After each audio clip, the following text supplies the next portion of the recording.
Winter Guy, thank you. Also a patron in the Discord server. Thank you, Winter Guy, for being a patron.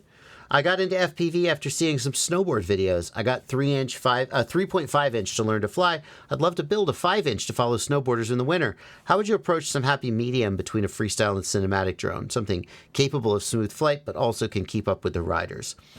I think if I was chasing a snowboarder, a 5 inch would be just about right. It might be tempting to go to something bigger, but the bigger it is, the more damage it's going to do if it hits them.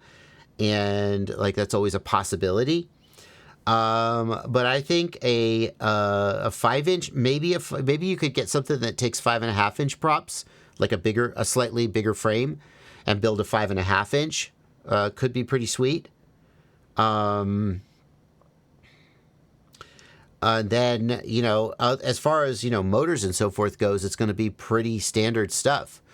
Like the difference between like a cinematic and a freestyle drone, you're probably going to have lower KV motors because you don't need a ton of top end power and you want a lot of precise throttle control, and lower KV motors are going to give you less power and better throttle control. But yeah, that's what I would say. As far as the keeping up with the riders, like how fast are they going? Like they're not going, I don't know how fast. Like that drone, any like 5 inch drone is going to be able to go 50, 60 miles an hour, no problem. And I don't know if the riders get going that fast. I would be tempted. I'll tell you, I would be tempted to go to larger props.